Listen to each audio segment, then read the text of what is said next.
Theorem देखेंगे। देखिए इसके पहले भी मैंने कॉन्ग्रुएंसी का थ्योरम कराया था, इसमें भी हम एक थ्योरम प्रूव करेंगे। उसके बाद जो मेरा मेन टॉपिक है फॉर्मेट्स थ्योरम, आज हम उसको डिस्कस करेंगे। तो पहले ये थ्योरम का प्रूफ देख लेते हैं। ये थ्योरम इंपॉर्टेंट है, कॉन्ग्रुएंसी से रिलेटेड थ्योरम है ये। तो आइए सबसे पहले इसका स्टेटमेंट देखते हैं। Prove that the linear congruency x congruent to b modulo n has a solution if and only if d divides b where GCD of a n equal to d। कह रहा है कि एक लीनियर कॉन्ग्रुएंस दिया हुआ है आपको पता है लीनियर कॉन्ग्रुएंस होता है x congruent to b modulo n को हम लीनियर कॉन्ग्रुएंस कहते हैं। और x क्या होता है यहाँ पे सॉल्यूशन बताता है, अननोन क्वांटिटी है जो कि सॉल्यूशन बताता है इस कॉन्ग्रुएंस का। कह रहा है क्वेश्चन कह रहा है कि ये जो कॉन्ग्रुएंसी है इसके पास सॉल्यूशन होगा कब होगा इसका सॉल्यूशन, कब और कब पॉसिबल है। इफ एंड ओनली का मतलब कि अगर ये होगा कि इधर वाला होगा तो इधर वाला, वो इंप्लाई करेंगे। ठीक है, if and only d divides b तब करेगा जब a और n की GCD, तो यहाँ पे a लिखा हुआ है और यहाँ पे n लिखा हुआ है, इन दोनों की जो GCD है वो d के इक्वल होता है। ठीक है, और ये जो d है इस b को डिवाइड करेगा, मतलब ये GCD इन दोनों की जो आएगी वो GCD होनी चाहिए इस b को डिवाइड करना चाहिए। तो अगर जब b को डिवाइड करेगा उस केस में इसका सॉल्यूशन एग्जिस्ट करेगा। ठीक है, तो मतलब हमको यहाँ दो पार्ट लिखना पड़ेगा, कन्वर्सली भी प्रूव करना पड़ेगा। कन्वर्सली भी प्रूव करना पड़ेगा आपको भी इफ एंड ओनली इफ लिखा है, जब भी क्वेश्चन में इफ एंड ओनली इफ लिखा है या फिर नेसेसरी सफिशिएंट कंडीशन, इसका क्या मतलब है कि अगर सॉल्यूशन एग्जिस्ट किया तो d उसको b को डिवाइड करेगा, और अगर GCD कभी b को डिवाइड करती है तो इस कॉन्ग्रुएंसी के पास सॉल्यूशन होगा। तो एक बार हम मान के चलेंगे कि इसका सॉल्यूशन इसका सॉल्यूशन एग्जिस्ट कर रहा है और प्रूफ करेंगे कि d डिवाइड b, और दूसरी बार क्या करेंगे कन्वर्सली में कि d डिवाइड b लेकर चलेंगे और प्रूफ करेंगे कि इस कॉन्ग्रुएंसी का सॉल्यूशन एग्जिस्ट कर रहा है। ठीक है, तो एक बार हम मान के चलेंगे। तो देखिए सबसे पहले हम क्या करते हैं, हम सबसे पहले मान के चलते हैं कि इस कॉन्ग्रुएंसी का सॉल्यूशन एग्जिस्ट करता है, इस कॉन्ग्रुएंसी का सॉल्यूशन एग्जिस्ट करता है, ऐसा हम मान के चलेंगे और प्रूफ करेंगे कि जो GCD आएगी वो b को डिवाइड करेगी, ये चीज प्रूफ करेंगे।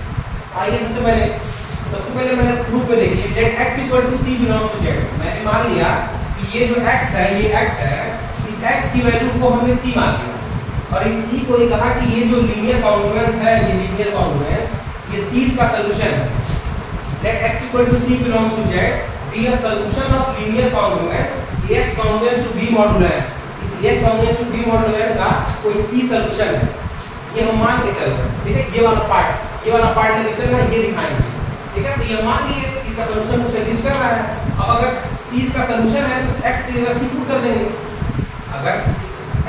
अगर ये c इसका सॉल्यूशन है, इस कॉन्ग्रुएंसी का c सॉल्यूशन है तो x की जगह c पुट कर देंगे। AC congruence to b modulo n, AC congruence to b modulo n लिख दिए। अब आपको पता है कि कॉन्ग्रुएंसी की डेफिनेशन बताई थी कि अगर कुछ भी कॉन्ग्रुएंस लिखा होता है तो वहां पे हम मॉडुलो से इनके डिफरेंस को डिवाइड करते हैं। n divide AC minus b, यहाँ तक तो कोई दिक्कत होगी नहीं, यहाँ तक तो मैंने डेफिनेशन ही लगाई है। अब आपको पता है कि यहाँ से डिवाइजर की डेफिनेशन लग गई, AC minus b is equal to nk। nk कैसे लिखा गया देखिए, ये जो इंटीजर है, जो इंटीजर इसको डिवाइड कर रहा है, इस इंटीजर को हम दो इंटीजर के लीनियर प्रोडक्ट के फॉर्म में लिख सकते हैं। देखिए ये जो स्टेप लिखा गया है ये डिवाइजर की डेफिनेशन है। जैसे हम कहते थे ना कि b डिवाइड a, तो हम a को क्या लिखते थे b इनटू n लिखते थे। ठीक है, यहाँ n कोई दूसरा इंटीजर होता था। डिवाइजर के डेफिनेशन से इस चीज को ऐसे लिख सकते हैं। अगर डिवाइजर की डेफिनेशन नहीं क्लियर है तो आप पिछले लेक्चर में जाएं और डिवाइजर की डेफिनेशन देखें। शुरू के पहले लेक्चर में मैंने बताया डिवाइजर का होता है। तो अगर कोई नंबर किसी दूसरे नंबर को डिवाइड करता है तो उस नंबर को इस पहले नंबर के लीनियर कॉम्बिनेशन में लिख सकते हैं, प्रोडक्ट के फॉर्म में लिख सकते हैं। ठीक है, तो इसको AC माइनस b को nk लिख दिया। ठीक है, k कहाँ है तो k कोई इंटीजर होगा। ठीक है, for some k belongs to z। ठीक है, अब मैंने क्या किया कि nk को इस साइड है, nk को इस साइड ला दिया, b को उस साइड लेफ्ट राइट साइड दे दिया। तो AC minus nk equal to b, मतलब b की वैल्यू यहाँ से निकाल, AC minus nk equal to b हो गया। ठीक है, और आपको पता है कि GCD जो है since also GCD of a n equal to d, also क्या है कि a और n की GCD d दी है। ठीक है, GCD of a n equal to d, अगर दो नंबर की GCD की रहती है तो वो जो GCD होती है, डेफिनेशन बताया था GCD की डेफिनेशन में कि अगर दो नंबर की GCD कुछ है तो वो नंबर जो है वो दोनों नंबर को डिवाइड करता है। दोनों नंबर को डिवाइड करता है। तो यहाँ पे दिया हुआ है क्वेश्चन में ना कि where GCD of a comma n equal to d, वही चीज यहाँ दी है GCD of n comma n equal to d। तो d जो है इन दोनों को डिवाइड करेगा, तो d डिवाइड से d डिवाइड से d जो है इन दोनों को डिवाइड करेगा। ये डेफिनेशन होती है जीसीडी की, दो नंबर का जीसीडी अगर d है तो d दोनों को डिवाइड करता है, पहले ही कंडीशन है। जीसीडी की डेफिनेशन नहीं क्लियर हो तो पहले देख लीजिए, जीसीडी की डेफिनेशन में करेंगे तो d इसको डिवाइड करेगा, d को डिवाइड करेगा, क्योंकि a और n की जीसीडी की है। अब आपको पता है कि अगर कोई भी इंटीजर a को डिवाइड करता है और तो अगर किसी दूसरे इंटीजर को इसके साथ मल्टीप्लाई कर रहे हैं c और इसके साथ k को मल्टीप्लाई करें, देखिए यहाँ से c को मल्टीप्लाई किया, यहाँ k मल्टीप्लाई किया, तो d इनको भी डिवाइड करेगा। जैसे आप समझ सकते हैं, जैसे मान लीजिए कि 2 है, 2 6 को डिवाइड करता है, 2 6 को डिवाइड करता है। अगर कोई दूसरा नंबर लाया 6 into 3 मान लो, 3 से मल्टीप्लाई किया तो ये कितना हो जाएगा 2 डिवाइड 18, तो 2 18 को डिवाइड कर रहा है।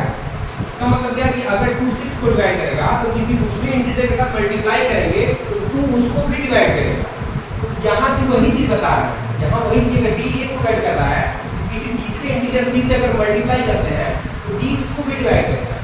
ठीक उसी प्रकार हम n में k से मल्टीप्लाई, अब देखिए c और n k से ही क्यों मल्टीप्लाई किए हैं, क्योंकि देखिए यहाँ दिया ac माइनस nk और ac माइनस nk बनाना चाह रहा है। ठीक है, ac माइनस nk बनाना चाह रहा है, तो ac हो गया nk हो गया, फॉर सम c और k क्या दो इंटीजर है, तो ये चीज वहां से आएगी। अब भाई अगर दो इंटीजर है, दो इंटीजर को कोई दूसरा नंबर डिवाइड कर रहा है तो उनके डिफरेंस को तो डिवाइड करेगा। यहाँ देखिए d divide ac minus nk, अब जैसे ac माइनस देखिए स्टेप अगर ना समझ में आए तो आप एग्जांपल लीजिए, एग्जांपल तो ना क्लियर हो जाएगा। मैंने यहाँ लिखा है कि d divide ac, t divide nk। ठीक है, जैसे मान लीजिए कि हम बोले कि 2 डिवाइड 6 है और 2 डिवाइड 12 है, या 2 डिवाइड आप मान लीजिए 2 है। ठीक है, 2 डिवाइड 6 है, 2 डिवाइड 2 है, इनका डिफरेंस करेंगे 2 डिवाइड 6 माइनस 2, इसको भी डिवाइड करेगा ना, क्या होगा 2 डिवाइड 4, 2 को 4 डिवाइड करता है, इसका मतलब क्या हो गया कंडीशन होल्ड हो गई। वही चीज बता रहा है कि अगर दो नंबर को, अगर कोई नंबर किसी दूसरे नंबर को डिवाइड करता है तो दो नंबर का जब डिफरेंस लेंगे तो उनको भी वो डिवाइड करेगा। देखिए t divide ac, t divide nk, इनका डिफरेंस भी डिवाइड करेगा। अब आपको पता है कि इस ac माइनस nk की वैल्यू क्या है, b है, ac माइनस nk की वैल्यू क्या है, b है, तो b की वैल्यू आप पुट कर दीजिए, d डिवाइड्स b हो गया, d डिवाइड्स b। ठीक है, या इसको एक इक्वेशन 1 मान लीजिए और यहाँ लिख लीजिएगा यूजिंग 1। ठीक है, यूजिंग 1 का मतलब क्या है कि ac माइनस nk की वैल्यू देखिए यहाँ से निकाले गए 1 से, b आई है, d को यहाँ रख देंगे तो d डिवाइड b हो जाएगा। और यही तो आपको प्रूफ करना था, आपका जो पहला पार्ट था कि हम लेके चले थे कि इसका सॉल्यूशन एग्जिस्ट कर रहा है, c मान लेते इसका सॉल्यूशन, और प्रूफ क्या कर दिए कि जो d है जो gcd आई थी वो b को डिवाइड कर रही है। हाफ पार्ट प्रूफ हो गया, अब उल्टा अब कन्वर्सली प्रूफ करेंगे। कन्वर्सली दिखाने के लिए क्या करेंगे कि हम मान लेंगे कि उसकी d जो gcd a कॉमा n की d gcd है वो d b को डिवाइड कर रहा है, और प्रूफ करेंगे कि कोई उसका सॉल्यूशन एग्जिस्ट करेगा, प्रूफ करेंगे कि उसका कोई सॉल्यूशन एग्जिस्ट करेगा, ये चीज प्रूफ करेंगे। तो हमने मान लिया कि d gcd of a comma n है सच दैट d डिवाइड b, ये चीज हम मान के चल रहे हैं। ठीक है, suppose d equal to gcd of a comma n such that d divides b and a congruence to b modulo n is the linear congruence. यहां तक तो आप मान लीजिए। अब आप प्रूफ क्या करेंगे कि इसका सॉल्यूशन एग्जिस्ट करेगा, है द सॉल्यूशन, है द सॉल्यूशन। ठीक है, ये चीज प्रूफ करें।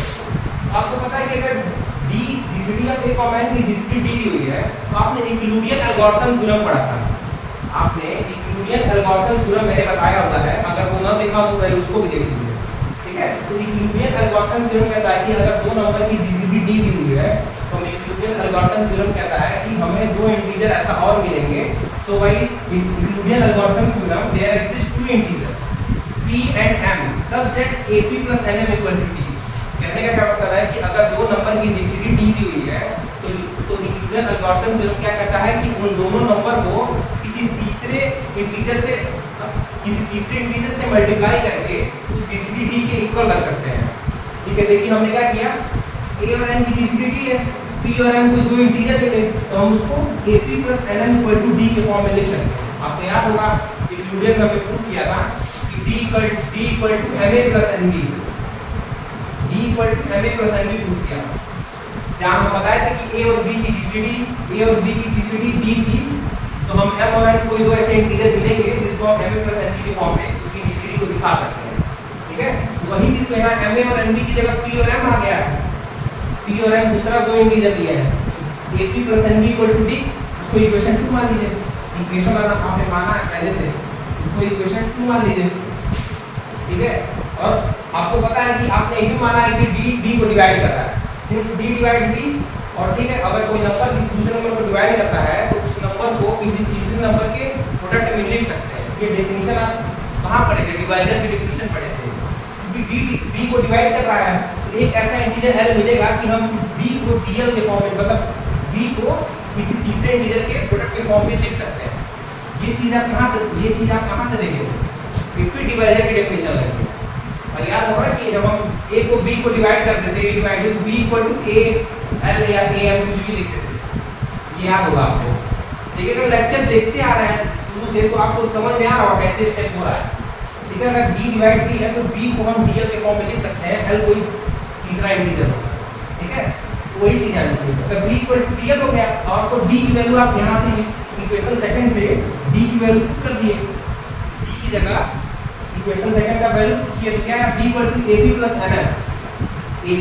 Plus NM dot L। ठीक है, आपने यहाँ वैल्यू पुट कर दिया। आइए इसके आगे देखते हैं। देखिए, जब आपने यहाँ वैल्यू पुट कर दिया AP plus NM dot L, अब इसका मल्टीप्लाई कर दीजिए। ठीक है, इसके आगे यहाँ से देखिएगा, अब उसमें कुछ करना नहीं, उसको खाली प्रोडक्ट कर देना उसको। ठीक है, तो L को अब जब मल्टीप्लाई करेंगे दोनों टर्म के साथ तो APL प्लस NML मिलेगा। APL प्लस NML मिलेगा। आइए देखते हैं। देखिए, इसके बाद आप यहाँ से लिखिएगा B इक्वल टू APL होगा प्लस NML। ठीक है, दूसरे क्या करेंगे आप? B इक्वल टू A को बाहर लिए, B और L को ब्रैकेट में लिखेंगे क्योंकि हम P और L दोनों इंटीजर इसको किसी तीसरे इंटीजर से रिप्लेस करेंगे। ठीक है, और यहाँ से आप फिर N को कॉमन लीजिए, M और L को एक साथ लीजिए। ठीक है, M और L को एक साथ लिखिए। ठीक है, M और L को एक साथ लिखिए। ठीक है, अब इस PL को और ML को किसी तीसरे इंटीजर से रिप्लेस कर दीजिए। PL और ML को किसी तीसरे इंटीजर से रिप्लेस कर दीजिए।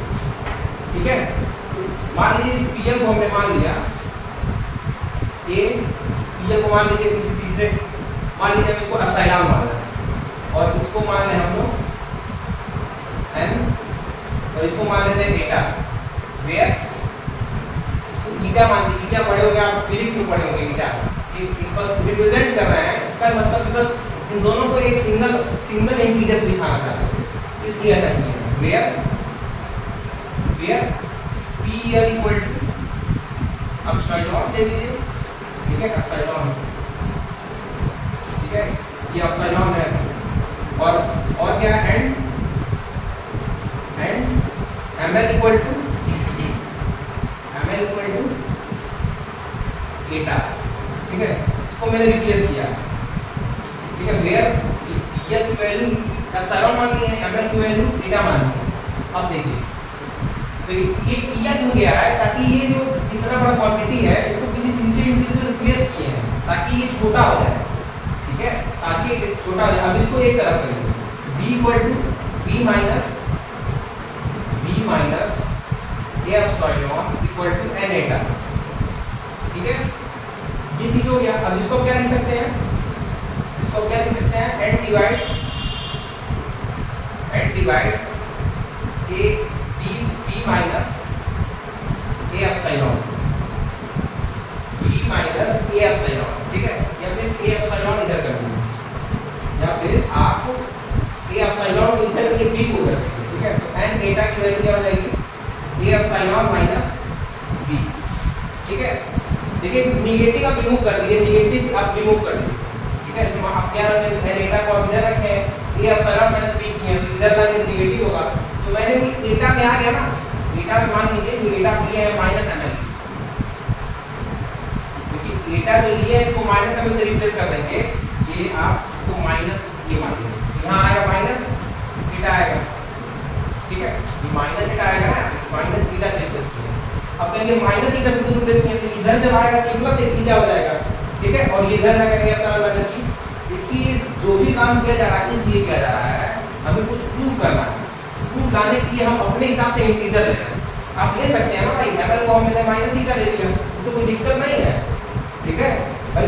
इसको मैंने किसी तीसरे इंटीजर से रिप्लेस कर रहा है। जैसे आपको मान लीजिए 6 लिखा हुआ है, तो हम 2.3 लिखा था 6 मान लीजिए, तो ये भी तो सही है।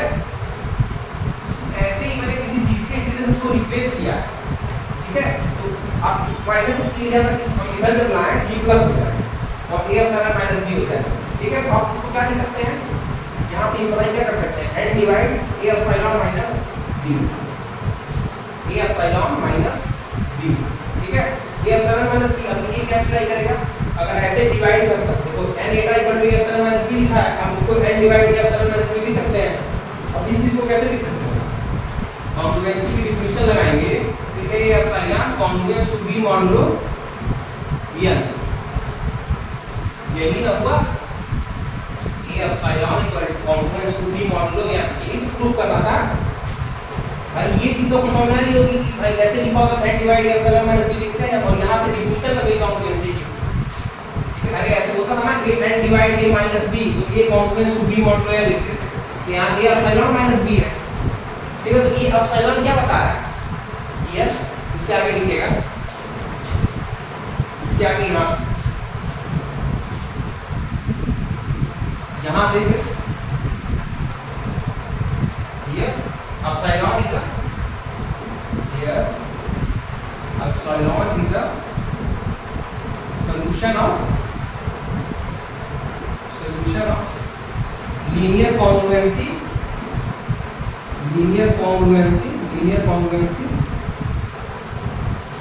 ax congruence to b modulo n, ax congruence to b modulo n। ये इसका प्रूफ हुआ, यहाँ तक इसका प्रूफ कंप्लीट हुआ। ये epsilon is the solution of linear, तो हमको यही दिखाना था ना, हम उल्टा लेके चले थे कि ये d डिवाइड 3 कर रहा है और हमको इसका सॉल्यूशन निकालना था, सॉल्यूशन मैंने दिखा दिया। तो ये इस थ्योरम का प्रूफ है, इस थ्योरम काफी इंपॉर्टेंट था। अब आते हैं अपने मेन थ्योरम फॉर्मेट थ्योरम। तो आइए हम फॉर्मेट थ्योरम देखते हैं क्या होता है।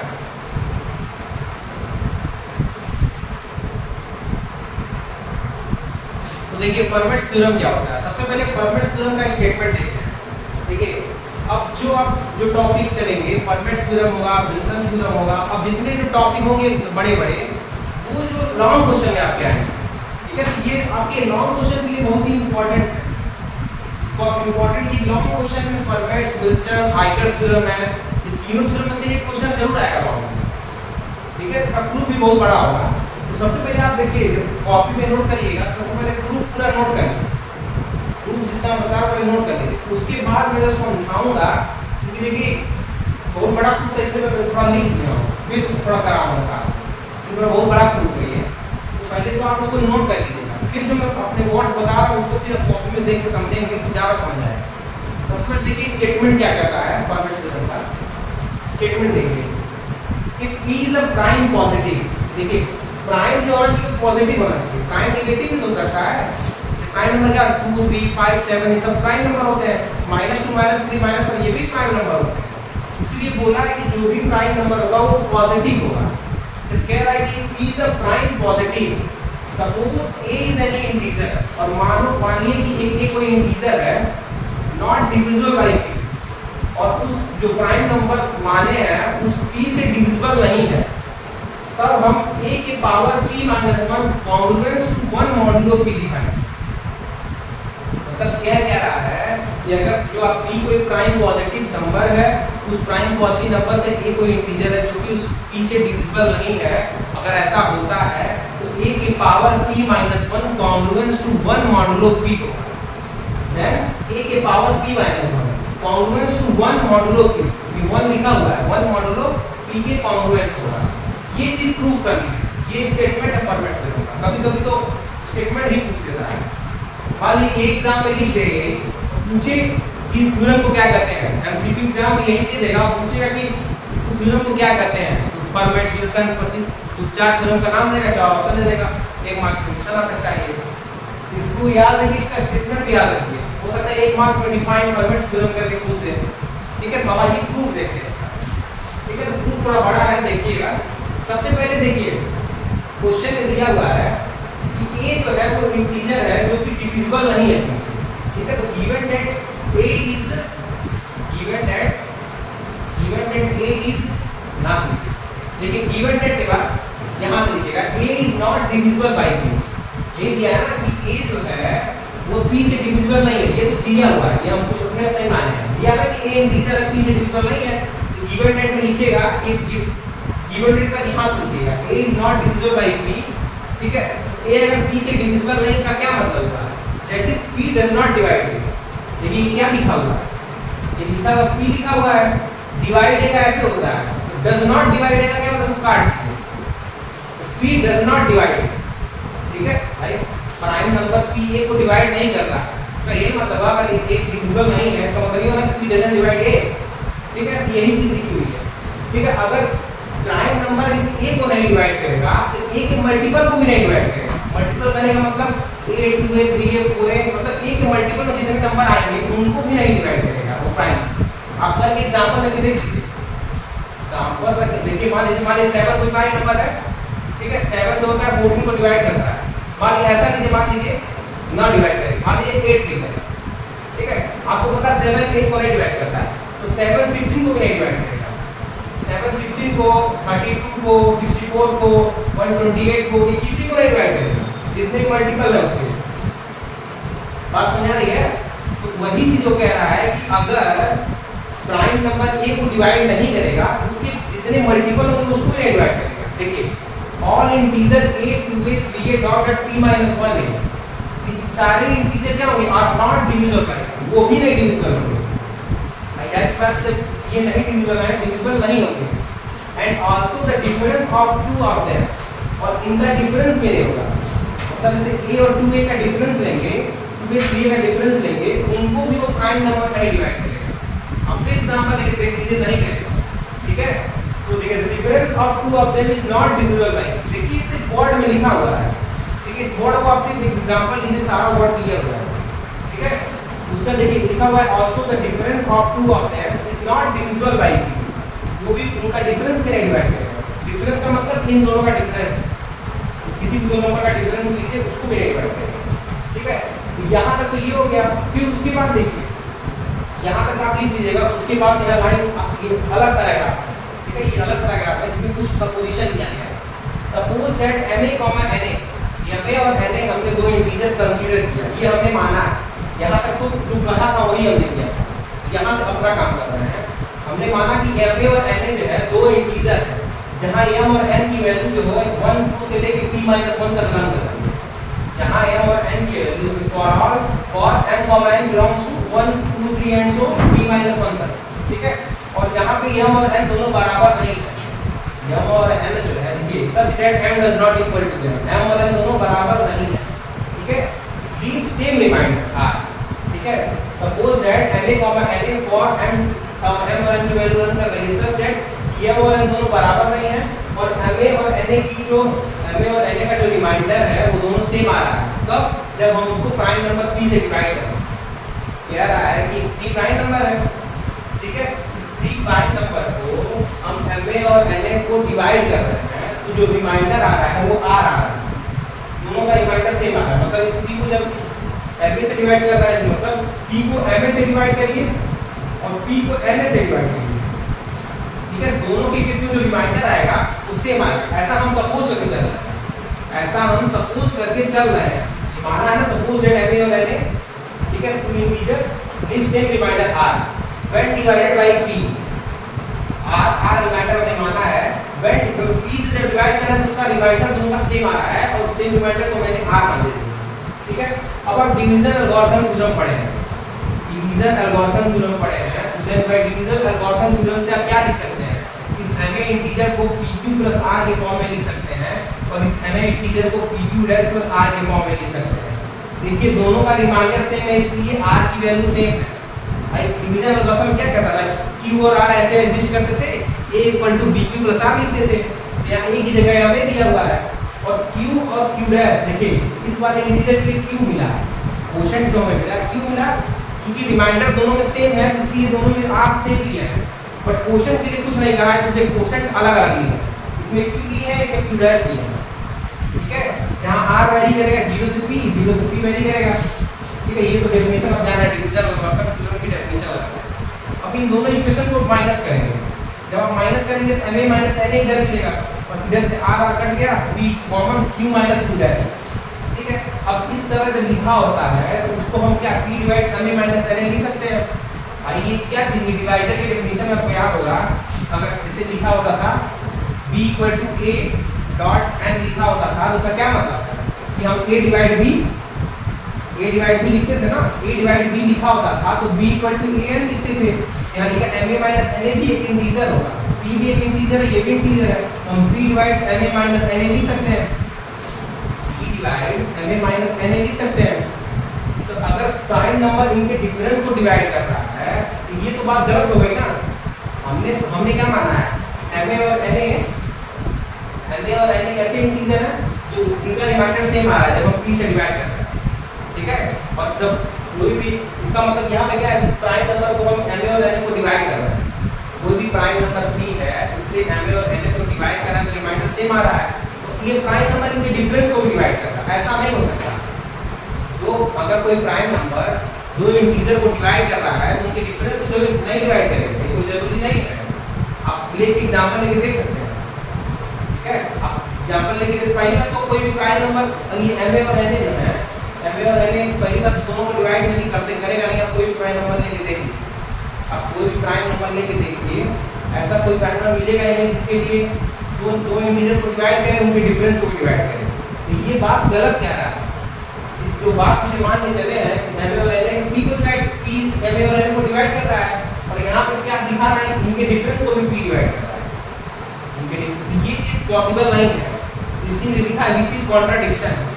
कॉन्ट्राडिक्शन मतलब है कि ये जो चीज है वो गलत आ गई।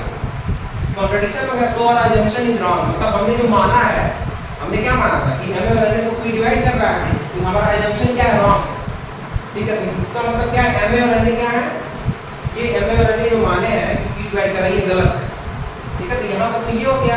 अब फिर हम ma और na को बराबर लेते हैं, यहाँ पे हमने लिखा था कि m does not equal to n, ठीक है। अब हम ma और na को बराबर लेके चलेंगे, ठीक है। तो अगर ma और na को बराबर लेके चलेंगे और m does not equal to n, फिर और m और n को इक्वल नहीं रखेंगे। जब ma और na को बराबर रखेंगे तो यहाँ से देखिए a और a कटेगा, क्योंकि दोनों का a सेम है, a को कट गया m को देखिए। अभी आप ग्रुप 3 पढ़ाएंगे, इसमें पढ़ाएंगे कैंसिलेशन लॉ क्या होता है, ठीक है। तो कैंसिलेशन लॉ क्या करते हैं, कैंसिलेशन लॉ लिखें भाई, कैंसिलेशन लॉ। तो कैंसिलेशन लॉ क्या होता है कि जब दोनों क्वांटिटी सेम होती है दोनों तरफ, वो कट जाती है, ठीक है। उस प्रोसेस को हम कैंसिलेशन लॉ कहते हैं, ग्रुप 3 में पढ़ाएंगे, अगला यूनिट जो आता है, ठीक है। तो ये m इक्वल टू n हो गया, यहाँ से a कट जाएगा m इक्वल टू n। फिर ये कॉन्ट्राडिक्शन आ गया, आपने मान के चला था कि m does not equal to n के लिए, यहाँ प्रूफ हो गया m इक्वल टू n के लिए, और अजम्पशन इज रॉन्ग हो जाएगा, फिर विच इज कॉन्ट्राडिक्शन, यहाँ भी गलत हो गया। इसका मतलब क्या हो गया, इसके आगे आप लिखिएगा, पहले से स्क्रीनशॉट लेना चाहिए, स्क्रीनशॉट ले लीजिए।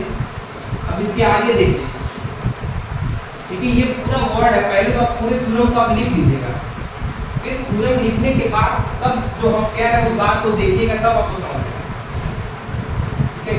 पूरा थ्योरम आप लिख लेंगे कॉपी में, फिर वीडियो देखेंगे तो आपको ज़्यादा समझेगा, ठीक है। अब आइए इसके आगे देखते हैं क्या होगा। देखिए दोनों केस हमने डिस्कस कर लिया, m इक्वल टू n वाला भी और m does not equal to n, दोनों के केस में हमको कॉन्ट्राडिक्शन मिल रहा है, ठीक है। आगे देखते हैं, तो हम यहाँ से क्या कर सकते हैं, from above it is clear that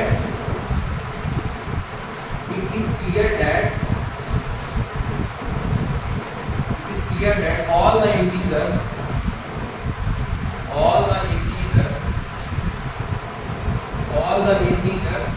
कौन से इंटीजर्स, शुरू में आपको याद होगा मैंने लिया था a b a dot dot dot dot p minus 1 ये हमने इंटीजर लिया था। इसका मतलब क्या है, ये जो इंटीजर है आर डिस्टिंक्ट, ये सभी के सभी क्या है, अलग है, are distinct and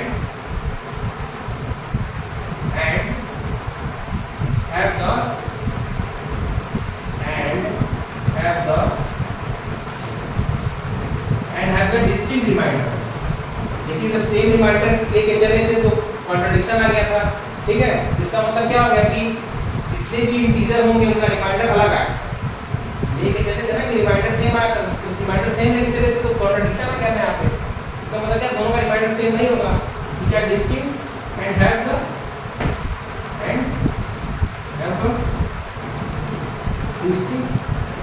distinct and have a distinct reminder और उस रिमाइंडर का मान लीजिए हर एक ये सबके लिए अलग अलग रिमाइंडर मिलेगा। तो रिमाइंडर को मान लेते हैं हम लोग 1 2 3 dot dot dot dot 1 2 3 dot dot dot p minus 1, ये मान लेते हैं कि ये remainder 1 2 3 and so on p minus 1 तक हम मान लीजिए कि इसके रिमाइंडर, ठीक है, इसके रिमाइंडर। दूसरा क्या करेंगे हम लोग, have a reminder 1 2 3 p minus 1 when divided by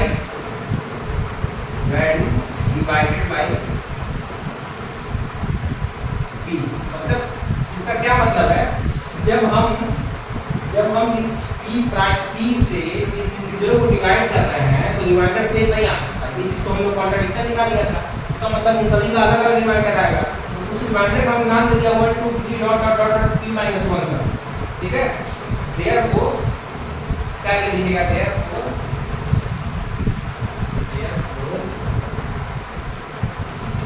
all the integer, therefore क्या लीजिएगा, फिर पैराग्राफ चेंज कर दीजिएगा, यहाँ तक पैराग्राफ चेंज कर दीजिएगा। therefore all the integers, all the integer value, all the integer all the integer a 2a dot dot dot dot b minus 1a। इसका मतलब क्या हो जाएगा, ये जो a 2a 3a p minus 1 है वो क्या हो जाएगा, कॉन्ग्रुएंट हो जाएगा। कॉन्ग्रुएंट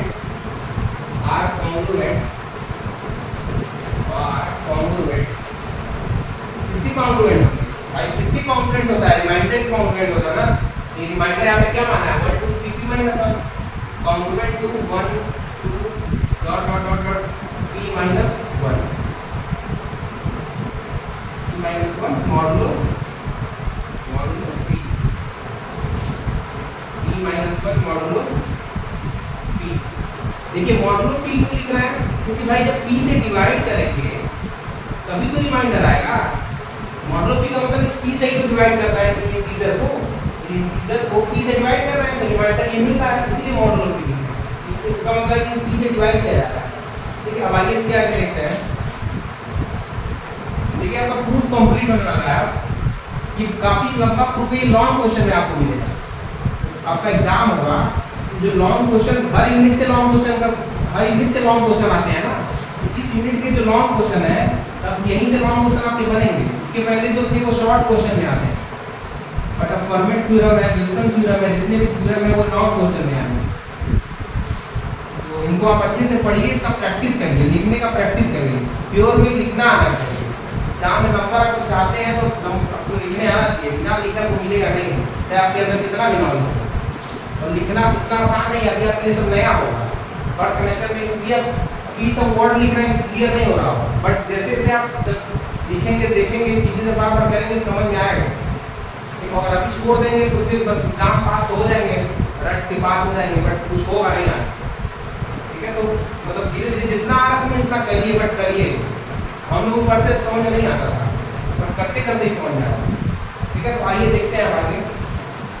तो यहाँ से दैट इज, यहाँ से क्या हो जाएगा, ये कॉन्ग्रुएंस टू एक एलिमेंट को कॉन्ग्रुएंस दिखा दिए, ठीक है। एक का रिमाइंडर हमने माना था 1 है, ए का रिमाइंडर लिया था 1, 2 का रिमाइंडर क्या हो जाएगा, 2 का रिमाइंडर 2 हो गया, ठीक है। इसी तरह से क्या हो जाएगा dot dot dot dot p minus 1 ए का रिमाइंडर, p minus 1 ए का रिमाइंडर p minus 1 हो जाएगा modulo p,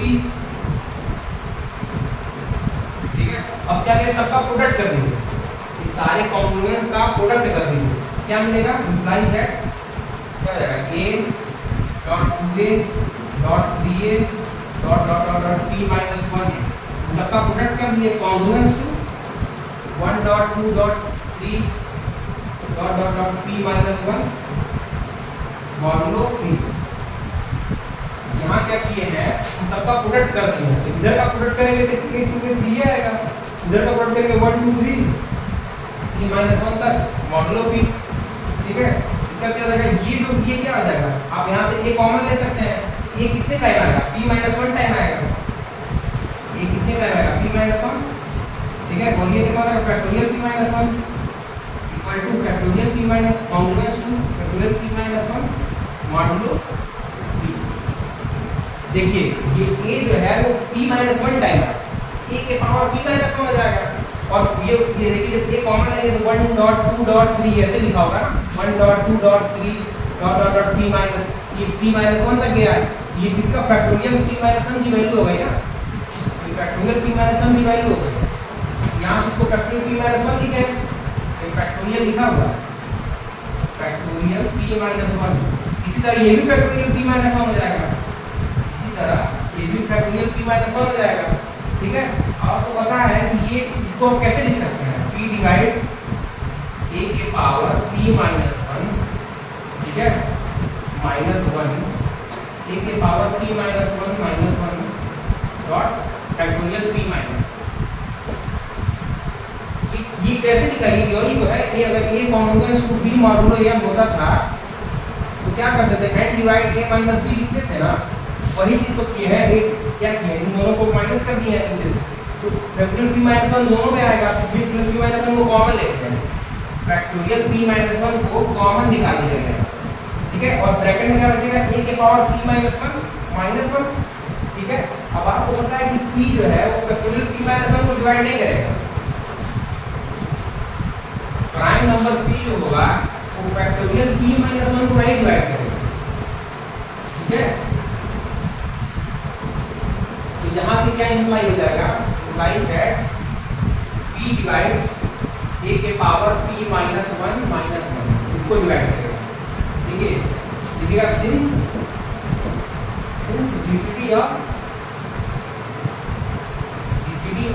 a comma factorial p minus 1 is 1। ठीक है, इसको लिख लीजिए सही से, GCD of factorial p minus 1, GCD of यहाँ लिखिएगा सिंस, इसके बगल में सिंस करके लिखिएगा, GCD p comma factorial p minus 1 equal to 1। ठीक है, जैसे p जो है वो इसको divide, p factorial p minus 1 को नहीं डिवाइड करेगा ना, क्योंकि इनकी जीसीडी 1 होती है। ठीक है, इसको डिवाइड नहीं करेगा p फैक्टोरियल, खाली इसको डिवाइड करेगा। अब इसको डिवाइड लिखे हैं, भाई तो इसको डिवाइड करेगा तो इसको डिवाइड करेगा, तो p फैक्टोरियल p माइनस 1 को तो डिवाइड करेगा नहीं, इसका मतलब इसको डिवाइड करेगा। मैंने कहा p डिवाइड a के पावर p माइनस 1, a के पावर p माइनस 1 माइनस 1। ठीक है, तो यहाँ से क्या लिख सकते हैं, इसको कॉन्ग्रुएंसी की डेफिनेशन से लिख सकते हैं ना, कि a के power p minus 1 congruence to 1 modulo p। यहाँ जाके आपका प्रूफ कंप्लीट, यहाँ जाके आपका प्रूफ कंप्लीट हुआ, ये फर्मेट थ्योरम का प्रूफ है। ठीक है, तो इसको सबसे पहले आप लिख लीजिए, लिखने के बाद तब वीडियो समझेंगे तो बहुत ज़्यादा समझेंगे। तो इस लेक्चर में इतना ही। वीडियो अच्छा लगे तो वीडियो को लाइक, सब्सक्राइब और शेयर करना ना भूलें। Thank you very much.